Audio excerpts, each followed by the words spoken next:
Friends, Kerala നാടൻ റെസിപ്പിയിലേക്ക് എല്ലാവർക്കും സ്വാഗതം. ഞാൻ ഇന്നിവിടെ തയ്യാറാക്കുവാൻ പോകുന്നത് ചീര ഉപ്പേരിയാണ്.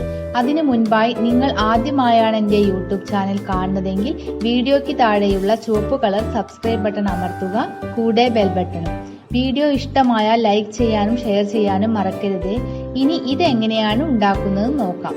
ആദ്യം തന്നെ ചീര നല്ലപോലെ കഴുകിയെടുക്കണം.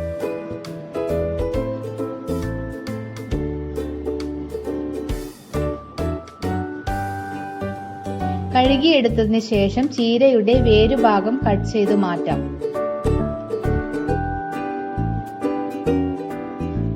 അതിനുശേഷം വീഡിയോയിൽ കാണുന്നത് പോലെ ചീര ചെറിയ കഷ്ണങ്ങളായി മുറിച്ചെടുക്കണം.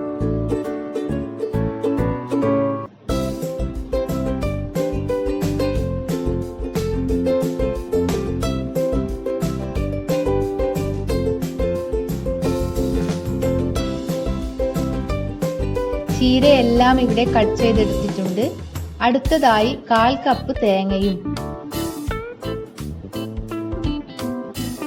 1 പച്ചമുളകും 2 ചെറിയ ഉള്ളിയും 1 വെളുത്തുള്ളിയും 1/4 ടീസ്പൂൺ മഞ്ഞൾപ്പൊടിയും ആവശ്യത്തിന് ഉപ്പും ചേർത്ത് മിക്സിയിൽ ഒന്ന് ക്രഷ് ചെയ്തെടുക്കണം. അതിനുശേഷം ഒരു പാത്രം അടുപ്പിൽ വെച്ച് വെളിച്ചെണ്ണ ഒഴിച്ച് അത് ചൂടായതിനു ശേഷം കടുക് പൊട്ടിച്ചെടുക്കാം. ഇതിലേക്ക് അല്പം കറിവേപ്പിലയും നേരത്തെ ക്രഷ് ചെയ്തെടുത്ത തേങ്ങയും ഇട്ടൊന്ന് മിക്സ് ചെയ്തെടുക്കാം. ഇനി ഇതിലേക്ക് മുറിച്ച് വെച്ച ചീര കൂടി ചേർത്ത് നല്ല പോലെ മിക്സ് ചെയ്തെടുക്കണം.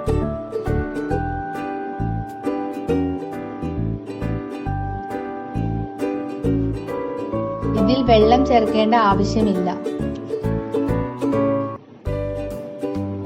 ഇത് ഒരു 5 മിനിറ്റ് അടച്ചു വെച്ച് വേവിച്ചെടുത്താൽ നമ്മുടെ സ്വാദിഷ്ടമായ ചീര ഉപ്പേരി അഥവാ ചീര തോരൻ റെഡിയാവുന്നതാണ്.